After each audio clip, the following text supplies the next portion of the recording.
You are watching the video version of the Marketing Should Be Fun podcast. We are so glad that you are here. If you prefer to listen to podcasts, you can find the Marketing Should Be Fun show on any of your favorite podcast platforms, whether that's Apple Podcasts, Spotify, anywhere else. But most of all, we're so glad you're here, and I hope that you enjoy today's conversation.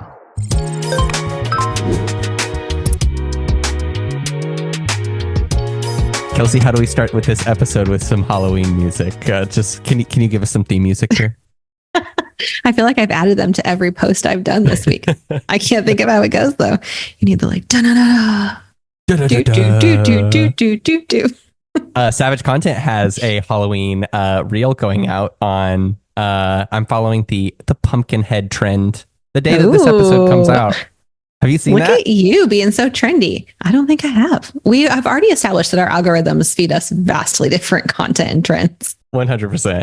There's a song. It goes like, "Here's to the one, da da da," and I don't know how it goes from there. But then it's like da da da da da da da da. And people like the intro is usually them like carving pumpkins, and then it switches to like the song kicks in, and then it switches to them like doing like cool kind of creepy photos like with their pumpkin heads on. Please tell me that this is starring you. It is, but they're not really like creepy, but it was like when you start work and then realize that it's Halloween. And so then I like kneel down and then I come back up with the pumpkin head on, and then it's pictures of me like on a Zoom call with the pumpkin head on the phone. Stop. Reading this a book. This is amazing. This is amazing. I can't wait. I'm counting down the days. What are you dressed up as? Or like what's your or if your kids are doing it, what are your kids doing? Yes, my kids are. Well, Hutch hasn't decided yet. He's a wild card and typically makes his decision at 5 p.m. on Halloween. That's stressful. Tell me about it. He has a Luke Skywalker costume.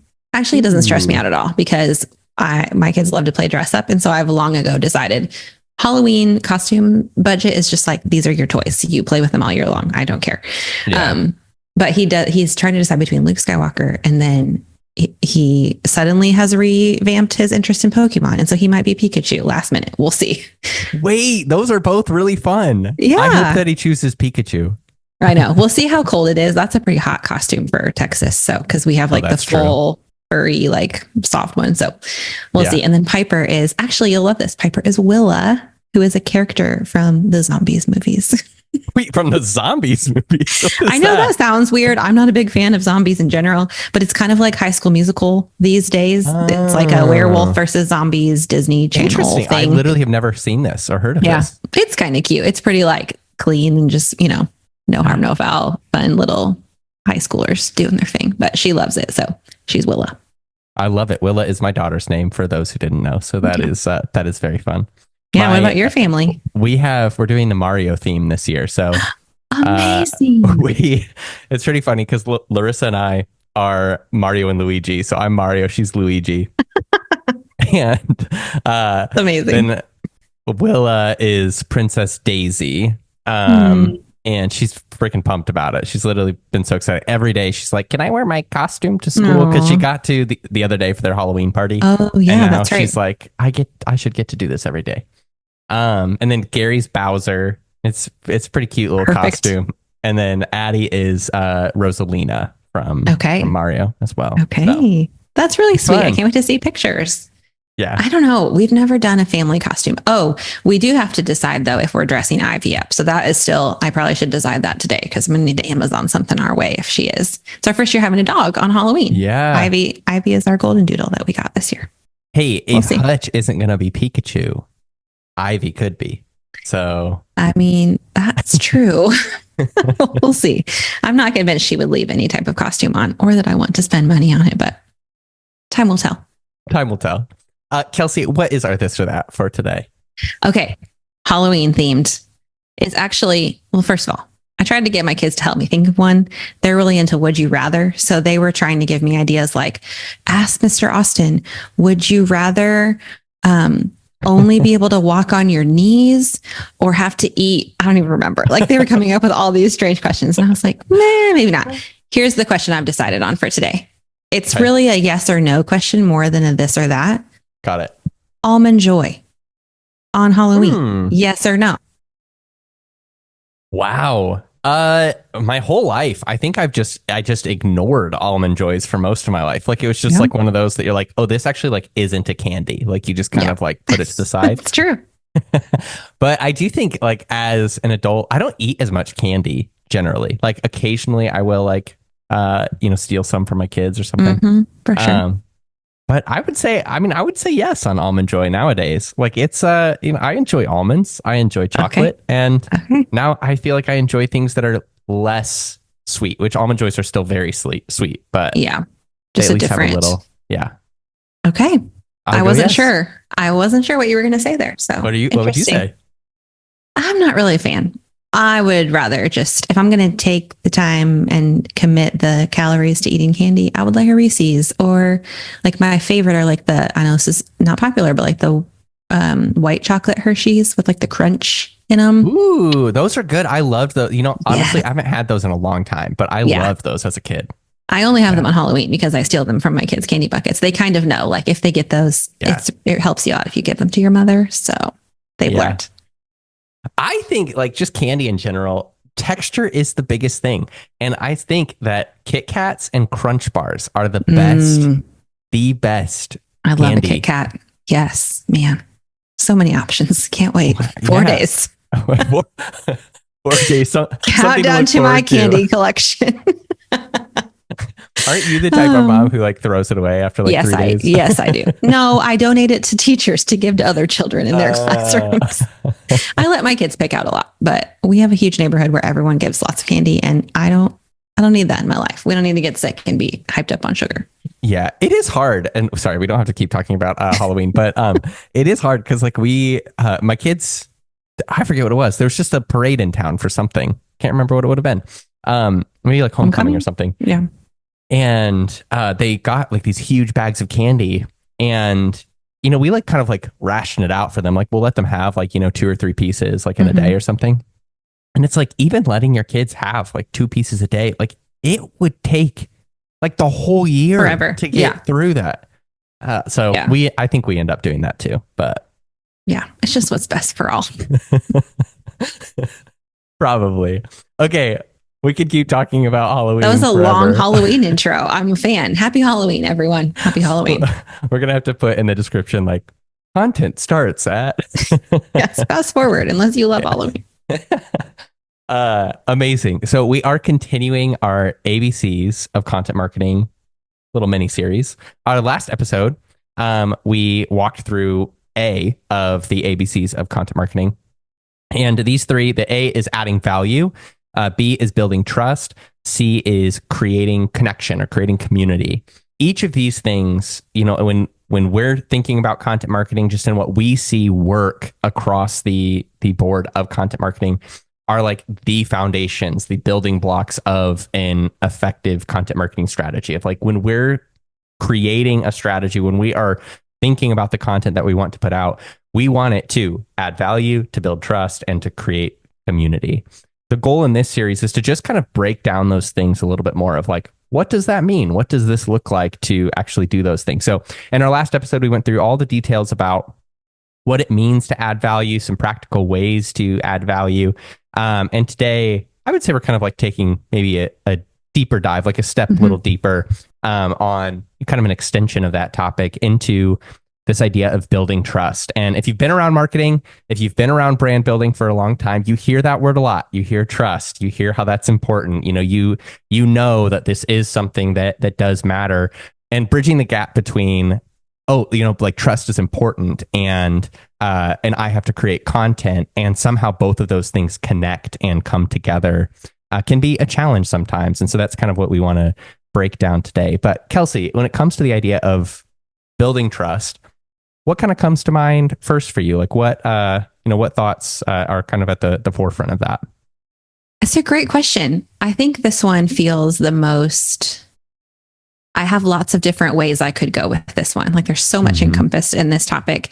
But for me, I think often it comes back to that piece we talk with our clients a lot about being vulnerable or being human or letting people in, not feeling like you have to present this like polished, perfect image all the time, unless that feels real to you. But for most of us, that doesn't. I think we spend a lot of time convincing people or reminding them that who they are matters and what they bring to the table is important.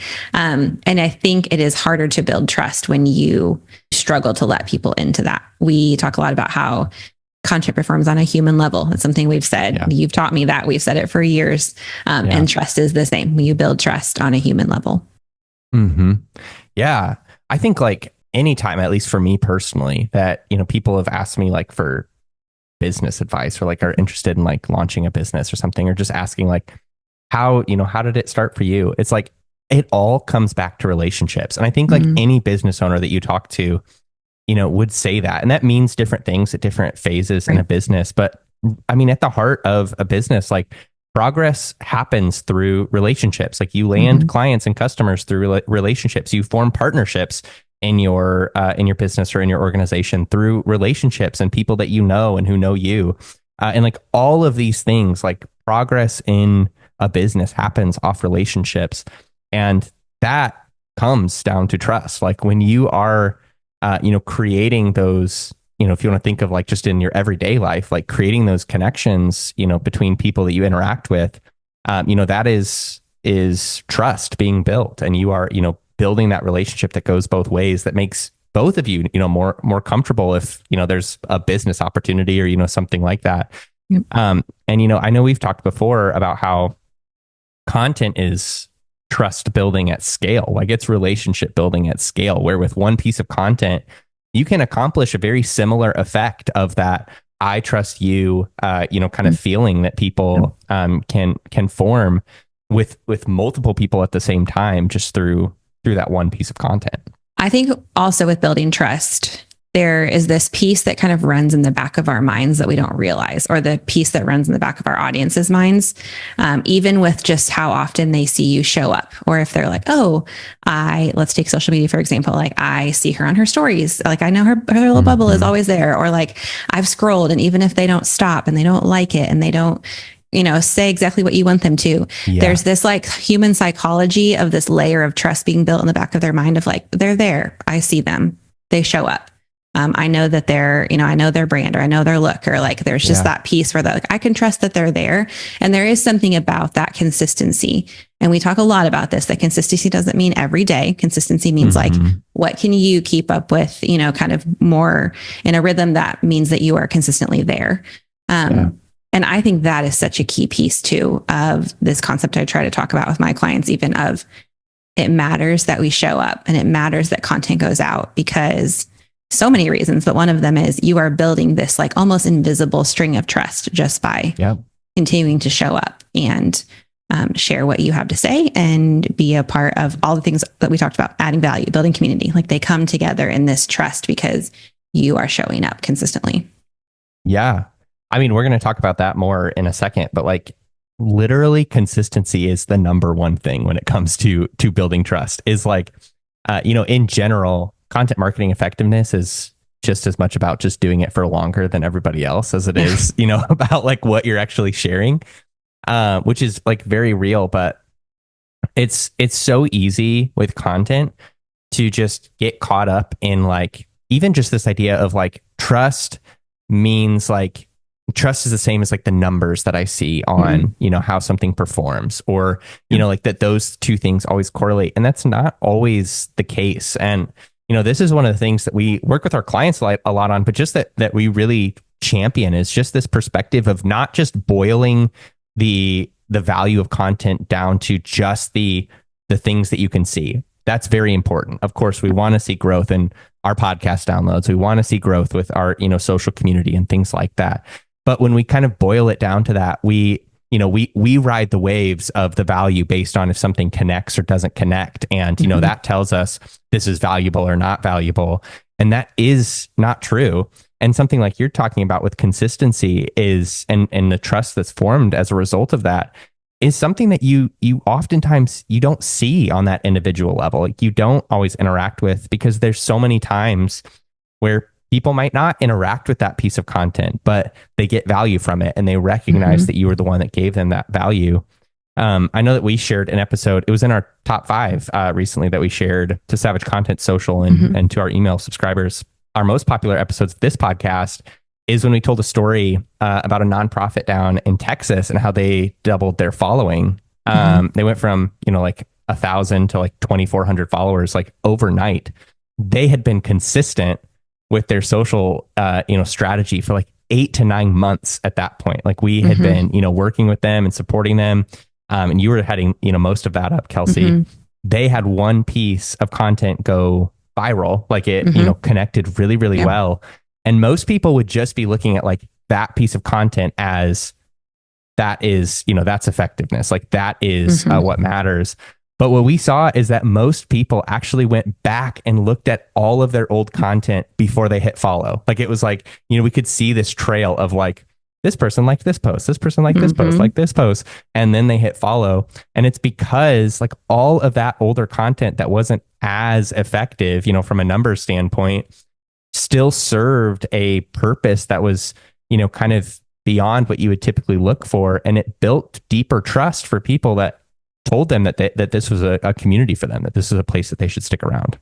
Yeah, totally. I think about how many times I tell clients, or we tell clients, even like when somebody comes to how many times have you personally looked at a story or seen a viral post or seen something shared and you click on it and what do? Go to their feed and look back at all the other things to see like, is this my vibe? Do I connect here? Do I belong here? And so there's got to be history there of this message and this consistency and just showing who you are. So when people come and find something, especially in just the way social media is working today, sure, one piece might go viral. Like you said, what's there to back it up? What's there to interact with? How can they kind of come in the front door and be like, can I stay here? Is this welcoming to me? And so it is the long game of it's more than about just one piece at a time. I love that we ended up actually going into consistency as, part of that introduction, because that's actually the first thing on our list of things to consider, when it comes to building trust, of like, if we do want to take this idea and if we do want to, make sure that we are trying to build trust through the content that we're creating, the first thing that we listed is consistency. This is huge. Like this really matters. And, we put like this language in all of our proposals at Savage Content Collective of like, we want to use content to position you as the go-to expert in your industry. And it doesn't matter what industry you're in. It doesn't matter, like, this is an industry, but it doesn't matter if you're like a service-based business, product-based business. It doesn't matter if you are a nonprofit, if you are a for-profit. It doesn't matter if you're, selling stuff for people's hair care, if you're selling stuff for automobiles. Like at the end of it, it is still that we are all in a game of connecting with people, and that takes time. Trust takes time. And if we want to be able to do that well, we have to be showing up for people for a long time, and just for them to visually see and feel that like we have been a voice in blank industry for sometimes, 6 months, a year, 6 years, like that sometimes is the time that this takes for somebody to be ready and willing to take a step. And that's why, for our clients that, we have a client that's been podcasting for 7 years now. And, they've crossed the 1 million download mark. They've, seen all of these great things happen with their podcast. And that's just as much about the content that they're sharing as it is about the length of the time that they've been sharing content. And so first thing on this list is, if you want to build trust with your content, just like we've been sharing, you have to be consistent. And that is more about just the length of time and consistently showing up there than it is about every single day, militant. It's much more about just not quitting as time goes on. But what thoughts, kind of, final thoughts on consistency do you have? Yeah, I can honestly be super vulnerable about this one, because I find myself probably in a space where a lot of our listeners do right now, of like, I'm launching a new business. I'm talking about it on social media. My hair is on fire and I don't have time to post every day. Like 100%, not even close. Yeah. I can go tell you every other person I'm posting for and their amazing content, but my own content, oh my gosh, like it's really hard. It's hard. But I think this is where I just want to encourage people. Being consistent can look so many different ways. And so just giving yourself the grace and the permission of like, you do not need to get off of this call or this episode and decide to go, if unless you want to overhaul everything. Like, where's one place you can start being consistent? For me, I know I don't have capacity for the next few weeks as I'm getting everything kind of switched over and launched to create these beautiful pieces of content on my actual Instagram feed. So I'm just being consistent in stories and I'm making sure I'm showing up there. Yep. And that is what I've decided for my season. Now, once we get through these next few weeks, do I have goals for content on my own page? Of course I do. I'm saying all this through the lens of like, I know consistency is important because I do this for a living.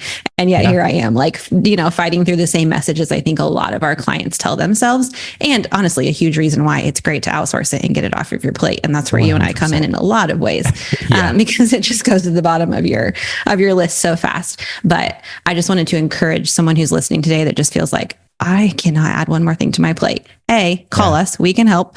B, find one spot you can start being consistent and keep showing up there, and then just slowly, add more on as you get more into a rhythm. Yeah. I actually just saw my not every year, but most years, my wife and I make like goals for the year.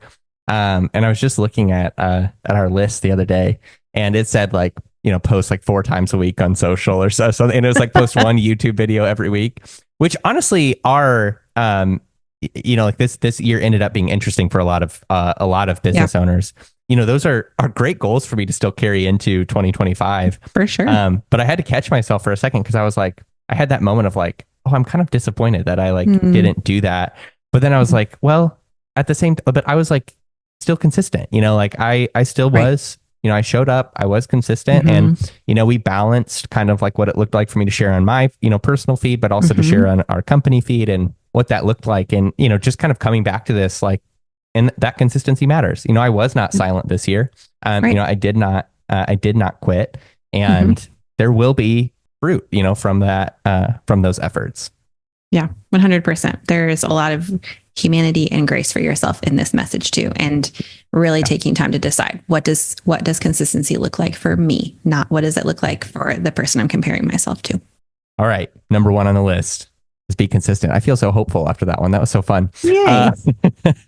Number 2, and we don't have to dive super deep into this, but one of the biggest ways also to build trust is to add value. And we just spent our last episode talking about what it means to add value. And like I mentioned, we gave a lot of practical ways to add value. We talked about things like education, humor, relatability, but practical ways to add value.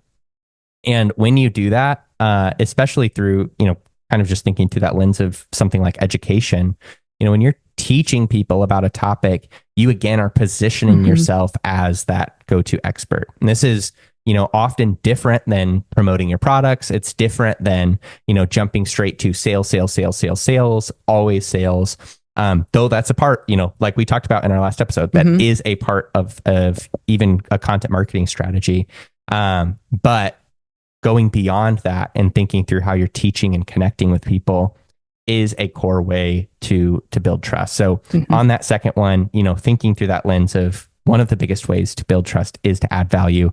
We definitely encourage you to go back to our last episode and check out what we had to share there.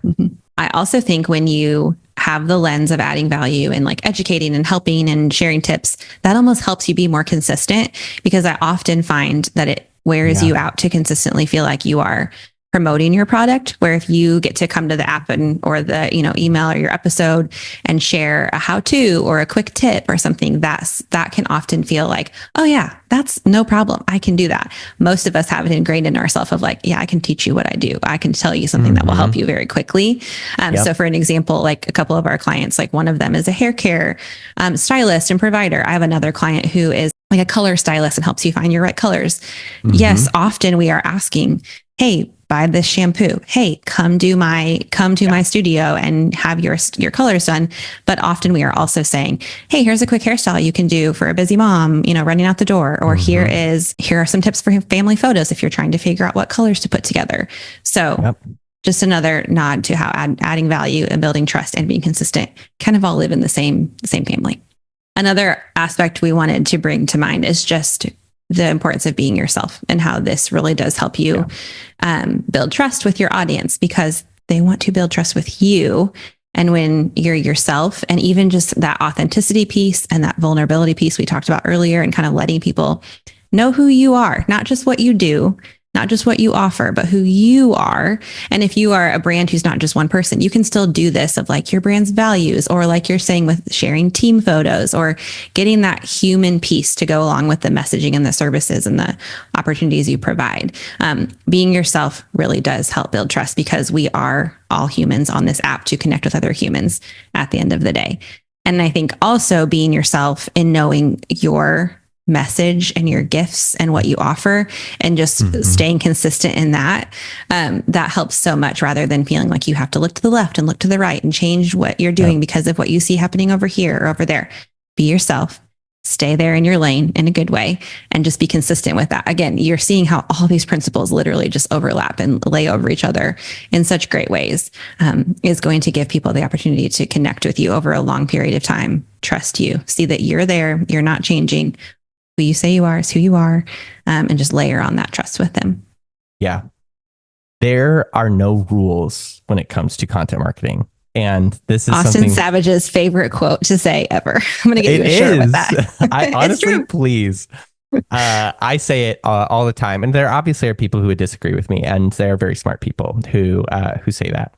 But I really believe that, of like, there are no rules. And I think that when we can understand that, that doesn't negate the idea of like, yes, we can always get better at content marketing. We can, listen and take ideas that feel, authentic to us, and, learn to shape them in ways that connect better with people, or connect better with what would, perform well on, a certain platform. But one of the things that is going to help you with consistency is if you are creating content that feels authentic to you and that you feel excited about.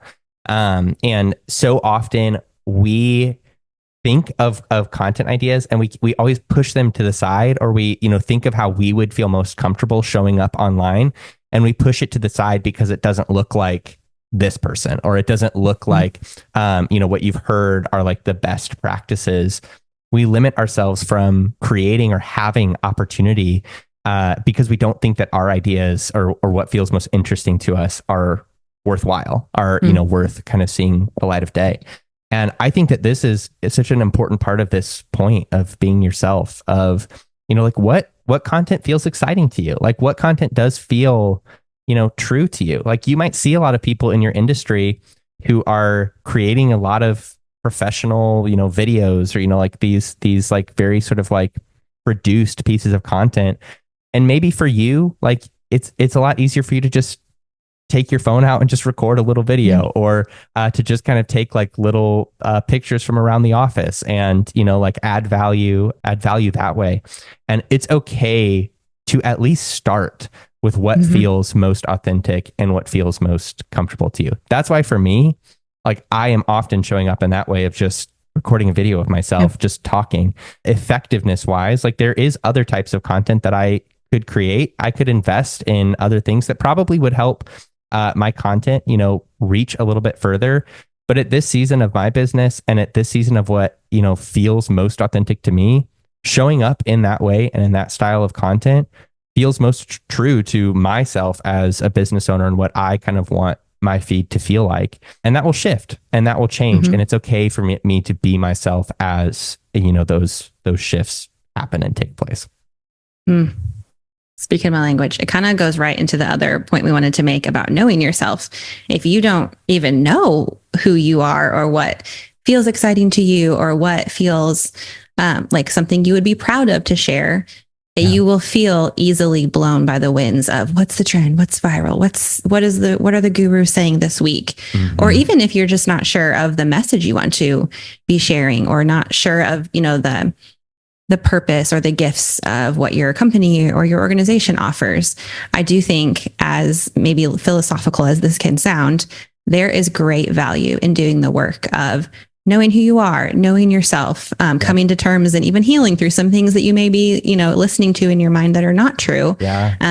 So that you can truly show up as the most true version of yourself, and somebody who you have the most peace with. And people can feel that, and people will connect with that, because they will know they are vulnerable. They are true to who they are. This feels safe or natural, or whatever the word is that you want to be and who you are. There is just value in knowing that, I think. And it sounds deep and it sounds, like I said, philosophical, but I think it plays into our content and our businesses and who we are so much more than we even realize. Yeah. As we both just start crying. Have you been in my therapy sessions recently? I don't know. I just scheduled 2 more of mine. Because it sounded a lot like the conversations I'm having with my therapist right now, which is awesome. Love it. But I had that, like, you know, that feeling of pride when it kind of comes up. I was like, I feel so proud of Kelsey right now. I love that. Like, I love that point. And I love what I hope is like, just like the freedom of that, of, you know, one of the best ways to build trust is like we're saying, is to be yourself and to be the true version of yourself. And again, you know, just, of course, there are some of us who are minded in that way to be kind of more in touch with what feels authentic to us. And there are, you know, many of us who are, you know, who kind of think in a way that's a little bit more practical, a little bit more like, okay, just tell me what I need to do, kind of thing. And, you know, wherever you fall on that, that is okay.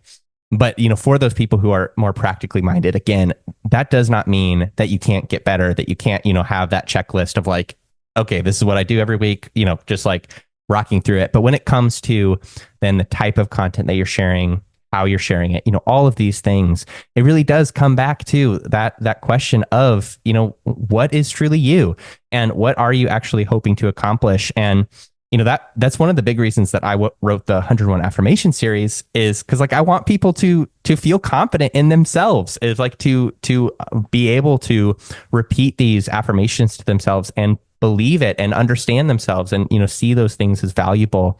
And this idea, it really is true. Like, when we lean more into that authenticity and to what we're trying to accomplish, and when we see our ideas and our vision as valuable and worthy of being heard by the world, that's when we really start to see connection being made. Like, that's when we start to see that trust being formed, because people can see that we are speaking about something and we mean it. Like, we actually care about what we are trying to accomplish. And, you know, we care about our team. We care about the culture that we're trying to create.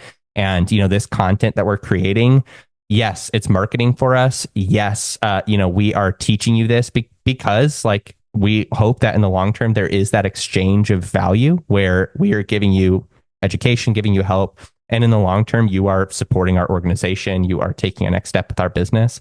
But that starts with trust. And that starts with that feeling that people have when they encounter your content. And you are going to kind of produce that more trustworthy feeling if you are producing content that is true to who you are. I literally couldn't have said it any better. And I feel like that sets us up so well for talking about how to create a community next time too. Like, these are so intermingled. And I think that will be a really important piece to kind of circle back to when we have continuing conversations. I love it. Well, all sorts of directions that we talked about in our building trust episode today. We started with Halloween and we landed all the way there.